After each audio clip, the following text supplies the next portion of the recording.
Hey guys, Infidel1258 here. Today we're going to get into the Conclave Arcana card reveal. Now, none of these are going to be new to my knowledge, but these are all the cards that have been revealed from the Conclave set. They were revealed by different content creators. I don't know if I can necessarily shout them out because I don't know if I have that information within the context of the post that I'm about to point to.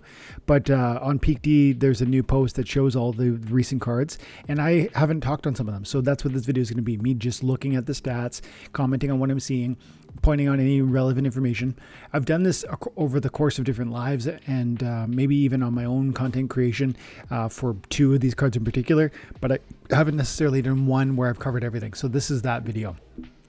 Conclave Arcana, the chase is real. If you guys are new to my channel, I cover Splinterlands because this game's awesome and it's changed my life, and I actually believe it might change yours. So if that sounds interesting, stick around, and if not, maybe check out the next video. Okay, so I just want to say before we get into the new cards, or the cards that have been revealed, Conclave's crushing it. You know, where are we at on the leaderboard? I bought 2.8 million pre-sale points, and on the leaderboard we can see a tabulation of the sale valuation. Look at that, 853 million DC or credits have been spent.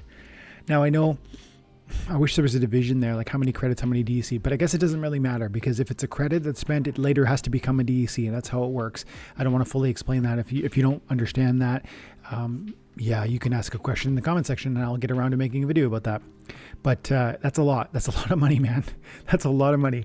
That's nearly $1 million, and it's only been 24 hours, or a little more than 24 hours. It's probably been 27 hours since the sale went live. And this is just the pre-sale, which means we can't even open the packs, which you might argue there's a disincentive to buying now in some sense. Like, you want to open the packs when you buy them, right? Well, we can't for another 2.5 weeks. So that's where we're at, and it's a great start. And I will say also, I think in the last pre-sale with Rebellion, we sold like double that kind of thing, something close to double that, which in a day we've come a long way. And so the pre-sale's looking great. I'm on ranked 73 on the leaderboard right now with what I've purchased. I will probably buy more. I don't want to do a video about the leaderboard. I want to talk about these new cards. And like I say, I haven't looked at them all myself, so let's go ahead and do that right now. The chase is real. These are the new promo cards. We've talked about those ones. I won't spend too much time on that, therefore, but I will say these cards are part of the reason why I've become so excited about Conclave Arcana pre-sale. I've been excited about Conclave Arcana since before it was released. I knew what it would do for DEC. I knew what it would do for SPS. I knew what it would do for attention and viewership and for new participants and on and on and on.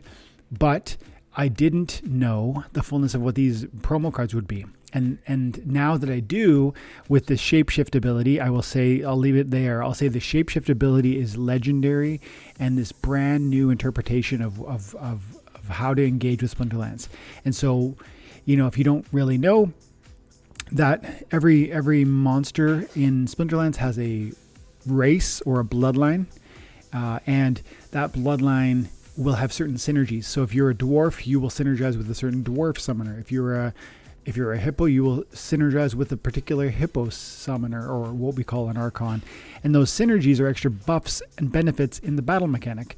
Why is it cool to be a shapeshifter? A shapeshifter gets to represent all of the different races, or quote unquote bloodlines, and therefore has an access point to receive a variety, in fact, a multitude, and probably a growing list of benefits. Because there are currently, I think, 5 summoners that are going to offer that Bloodline Dominion trait, and each of them is going to provide a unique benefit to their race.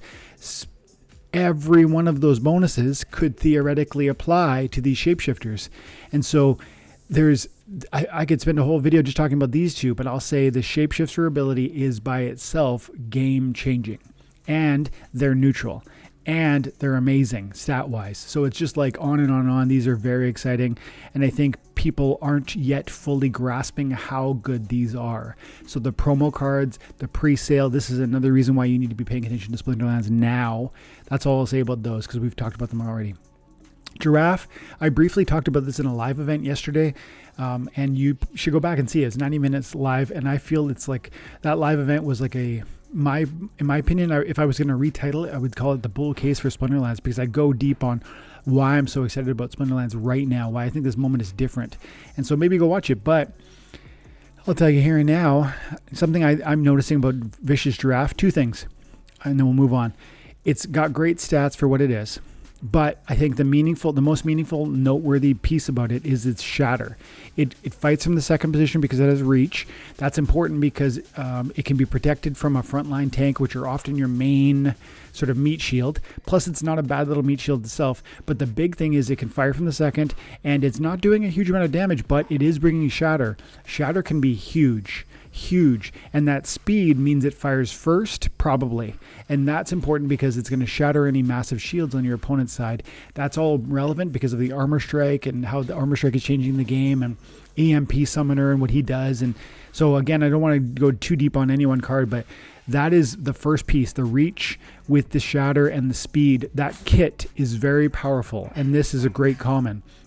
The second, there's so much more I could say with the shield ward, but or the Pain Forge, but I think to me the shatter is like the one piece I think is very obviously impactful, almost no matter how you use it. The Pain Forge, that's going to be a tricky new skill. You have to think about how you implement that, etc. Same with the shield ward. How am I going to best take advantage of that? But really, the shatter piece, so that's piece number one. Point number two I want to make on the Vicious Giraffe is that it's a common. Commons are going to be available in the starter packs. That's really important because the starter packs are going to be available. The starter packs will remain available until the release of the next major set to ensure new players have access to cards at discounted prices. These cards have 1,000 DEC or $1 and you will get 5 cards in it. 5 cards for $1 is crazy, especially when you get cards like Vicious Giraffe in there. I'm saying this is an example, and we will see more of them, of commons and rares that make these starter packs deeply financially worthwhile. I understand you won't be able to get black foils or arcanes or, all these different, gold foils or legendaries, etc. in those starter packs, but you can get meaningful utility in the form of great cards like this one. Or how about Flame for Hire? I haven't talked about this card at all. This one is shown on the Conclave site, I believe, if we go over there quickly. When you go shop Conclave Arcana, I think there he is right there, Flame for Hire, but I have not talked about this one, and so let's talk about it right now. It's a rare, again, available in the starter packs. 3 magic damage is a lot for 5 mana. Not a ton, not like crazy overpowered, but good, strong. 6 hit points, very reasonable. 3 speed, little on slow slide, but not bad. Stun is always valuable, and Void is great. Now it's a Djinn, so eventually we'll see a summoner that offers Djinn benefits, but right now we don't have that. I like the card art. I like the 5 cost. I like the good. Maybe 2 things I see about this. The Void it makes us a strong contender to give you more sustainability. In a magic versus magic only rule set, you need those Void monsters, or you need Void armor. And Flame for Hire is offering a little bit of that sustain, even though his hit points are kind of small-ish. And then I would say stun is amazing. Stun locking people is so valuable.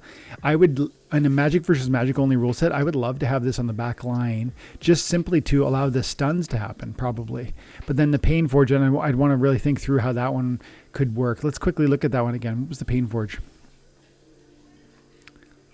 Pain Forge +1 power when damaged by poison. So here we go. So that's Pain Forge.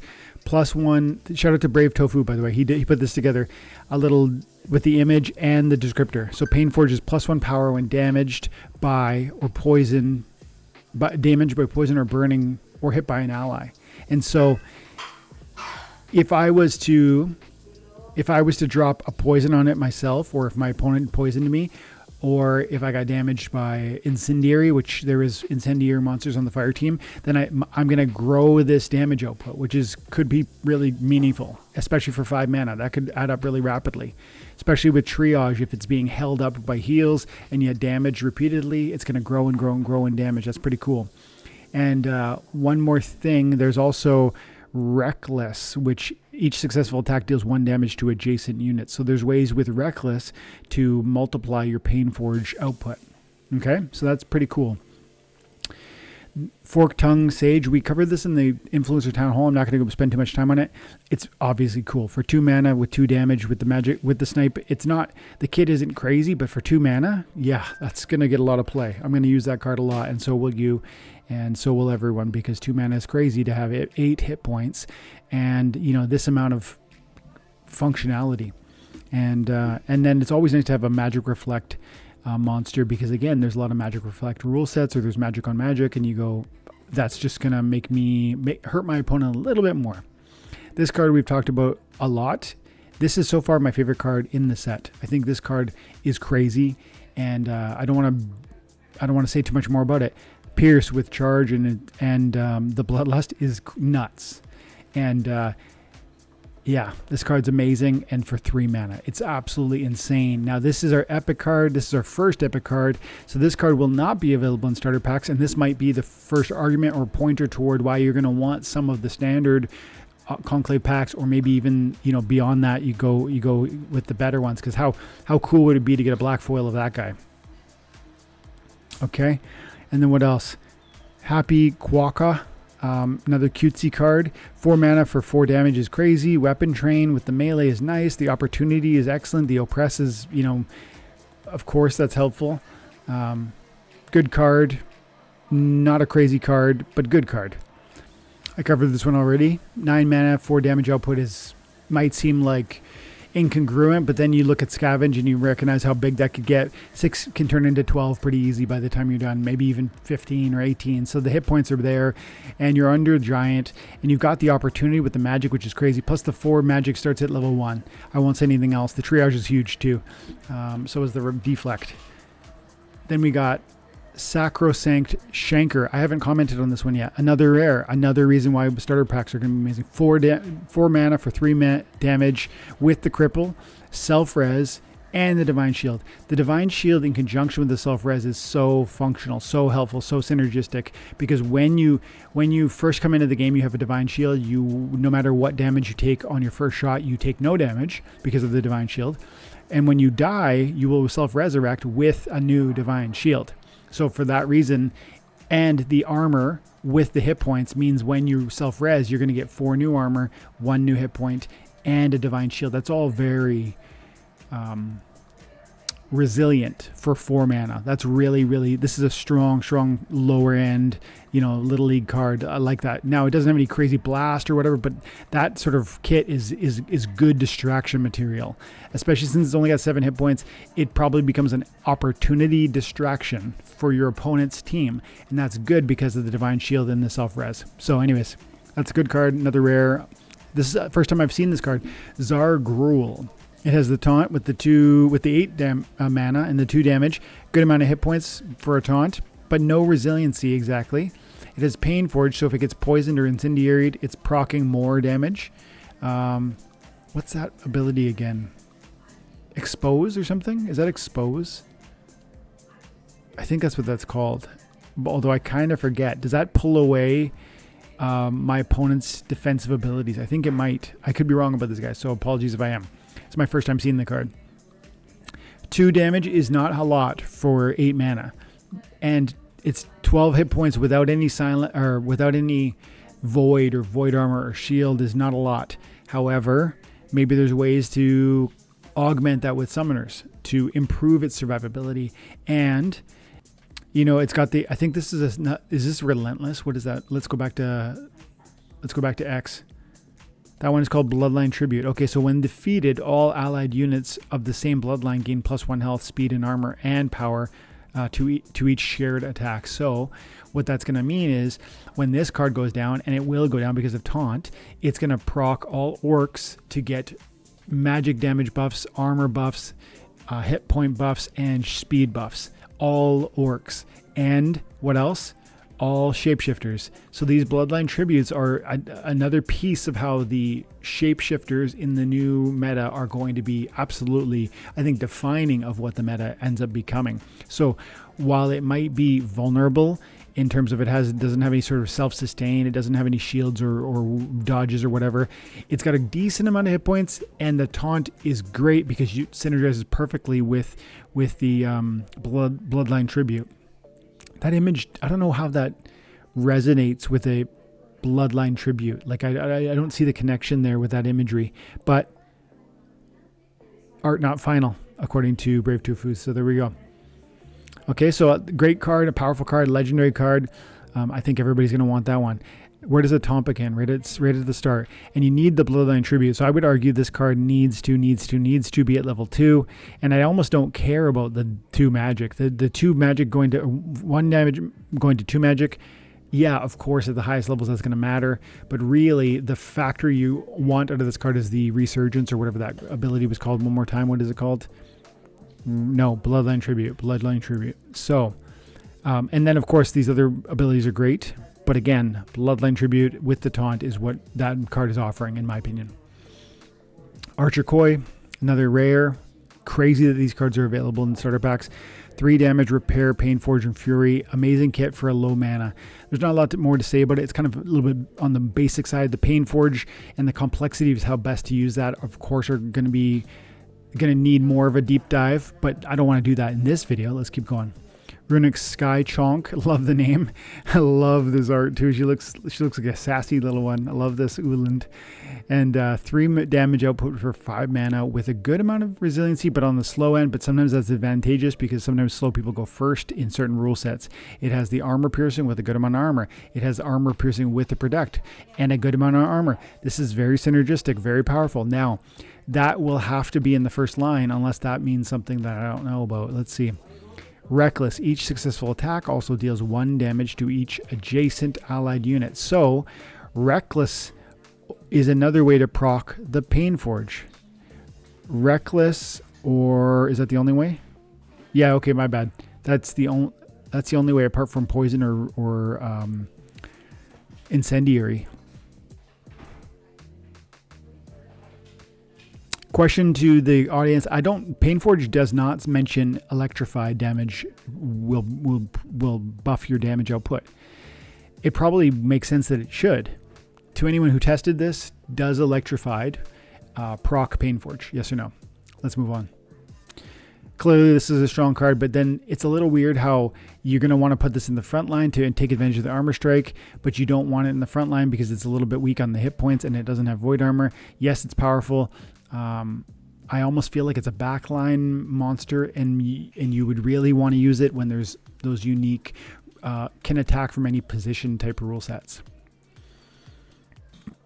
Water Diviner, we saw this one on the Town Hall too, the Influencer Town Hall. 4 magic damage for 2 mana is crazy. And see, Electrified is another way you can damage your opponent, your own monsters, but I actually don't think this one procs the Painforge. Maybe I'm wrong. Oh, Painforge is on a lot of cards too. There's a lot of ways to damage ourselves, and there's a lot of Painforge cards. So it's really clear that there's going to be a lot of increasing damage across 2, 3, 4 turns. There's not going to be a lot of 20 round matches anymore. Stun, so powerful. Taunt. The one thing I'll say about this card that I haven't heard other people say, the taunt is not a problem. Now you might think it's only got 7 hit points. Taunt is too small to have 7 hit points. But you have to remember that you can use more than one taunt. And so if I put a taunt in front of the Water Diviner, then that first taunter will grab your attention, not the second taunter.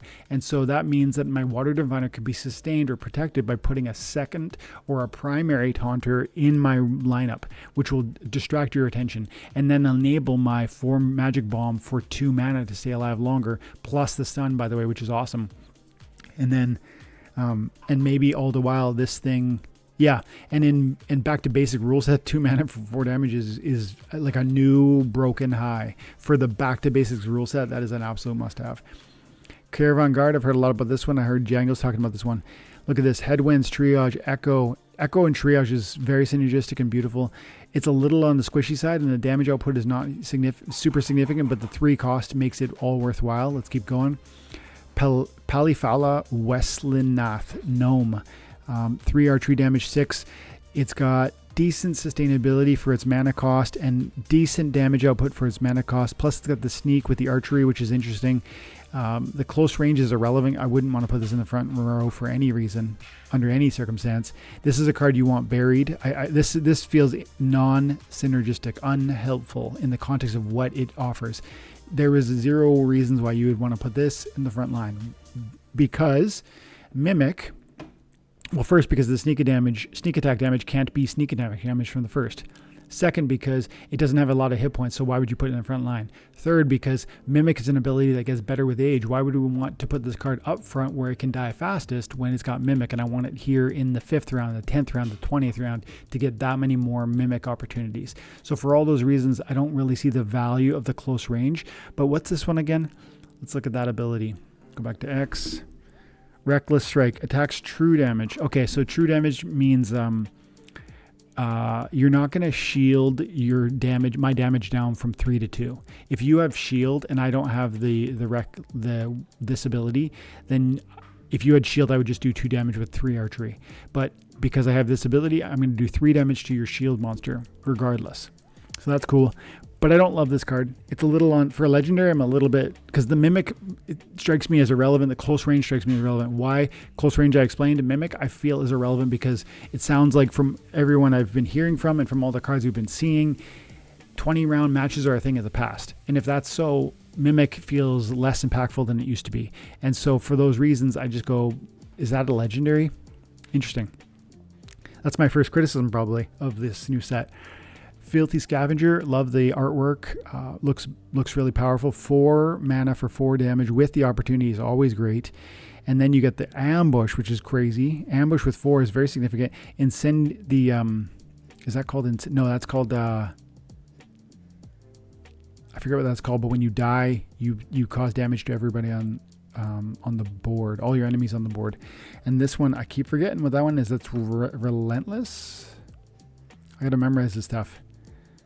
Bloodline Tribute. Okay, so he's gonna, when he's defeated, all units are gonna of the same bloodline are gonna gain health, speed, armor, and power attack of the same type.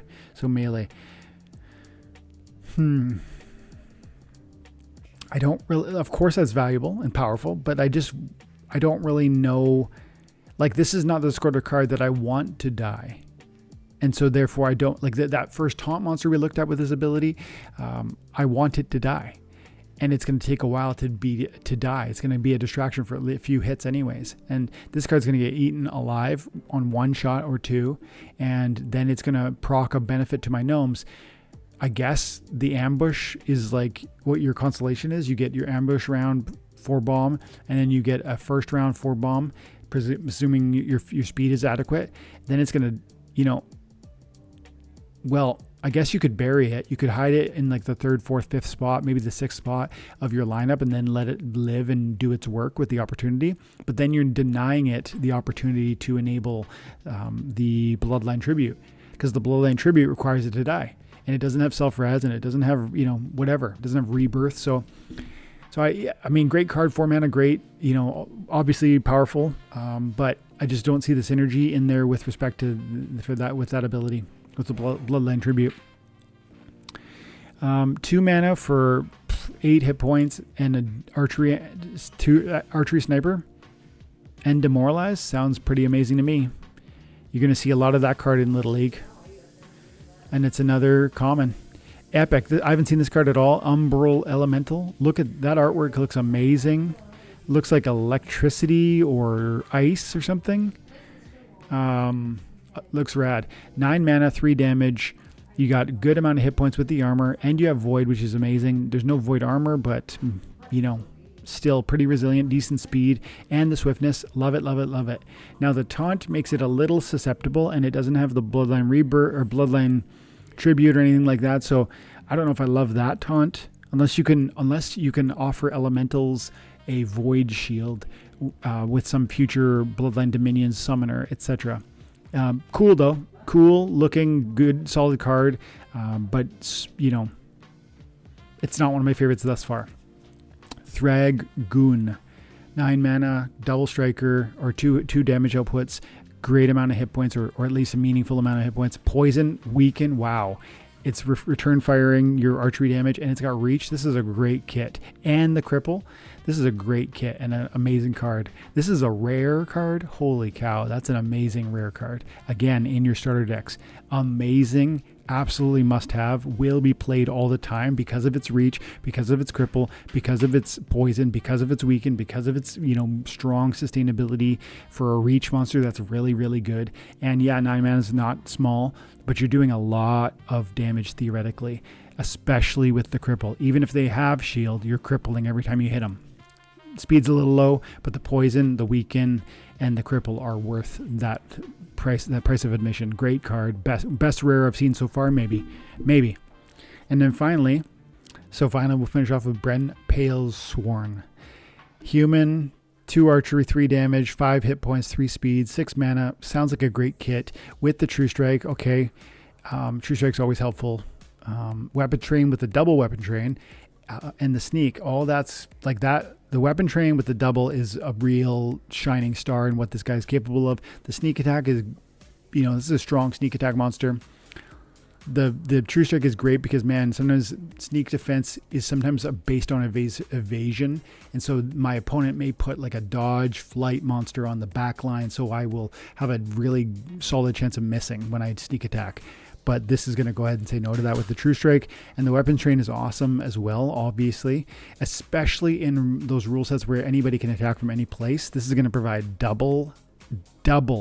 It's 5, you know, that's a lot of weapon train capacity from one monster. That's crazy. And you could conceivably train people on all 3 attacks, magic, archery, and melee, by using this card and then a magic trainer.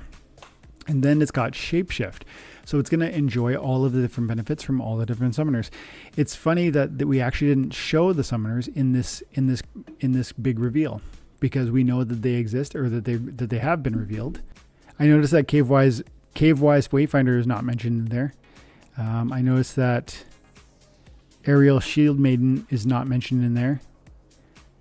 What else? Maybe those are the only ones. And then the summoners too. And this one too, Auroral Elemental. All strong cards. I've talked about them before. I won't rehash those. But then the summoners. And I think we need to see a deep dive on how those summoners are going to impact. I'm going to show just a couple more of them. I don't have them all posted here. Razi Clanktrap, offering Painforge and close range to every gnome. Or close range to everybody and Painforge to every gnome. Bella, offering shield to every Uland or shapeshifter. Kalia, offering execute to every elf or shapeshifter. That's a crazy one. The execute power. This card to me looks like it's going to be real strong. And then there is also the orc, which I forget what the orc offers, and it's all up for change anyways. But there's an orc that is offering enrage, and then there's a orc summoner that's offering enrage to all orcs, and there's a what's the final one? The final one was a dwarf that is offering void to dwarves, which is, those are great. And you're going to see those shapeshifters benefit from every one of those. This is very exciting. Conclave is, you know, setting a new standard for what Splinterlands is. And this is obviously people are seeing that. Otherwise they wouldn't have spent $1 million in 24 hours on this thing, or, you know, 8/10 of 850,000.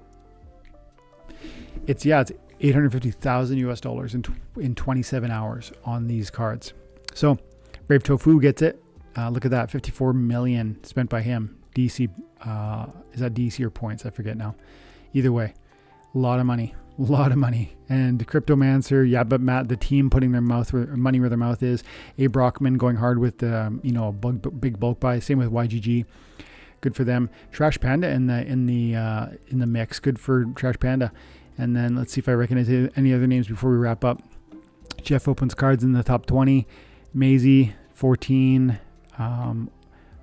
Olay Bulls, let's go. And then Bulldog, 1205. Who else? Beef Eater. Let's see. Are there time and attention, boys? Let's see. Check this out. Olay Bulls, TNA 1. Who else? Darkstar, number 41. Let's go, Darkstar. Putting in sincere effort over there. And then me too. I'm in here somewhere. There's Blaze. Look, Blaze. These are all TNA1 people, by the way. Like, we got some goats. We got some of the big boys. Calmir, TNA1. Let's go, guys. And Mantis. Who else? Who else? And then there's me at number 73. And then a couple more in here. Ike. Good job. Good job. And then King Bo, rounding out the 108 mark. I am not done, by the way, wherever I am at, 60, 75 or whatever there I am. I've so far I have 531 starter or regular packs, and I've got 30 of the legendaries. I'm not done. I am going to keep going to the marketplace, and I'm going to be tricking on different things. Like, for instance, what's the price point here? You can save a couple of bucks on the legendary packs right now. I don't think that price point is going to last. If you want these packs, I know you could get the pre-sale valuation, but you know, that's 10% off. Or look at this, 337. Now I know, again, you can get valuation. I knew this would happen. Like, if you're looking for a few packs in Splinterlands and you don't really think your odds are going to pay off by buying them from the raffle for the raffle interest or leaderboard stuff, you know, this is saving 63 cents per pack. That's great. You know, you want to buy 7 and get 1 free. That's what we're talking about here. So anyways, guys, check it out. Conclave's exciting. These cards are amazing. I'm going to leave it there. Thanks so much for your time and attention. Have an amazing day. God bless.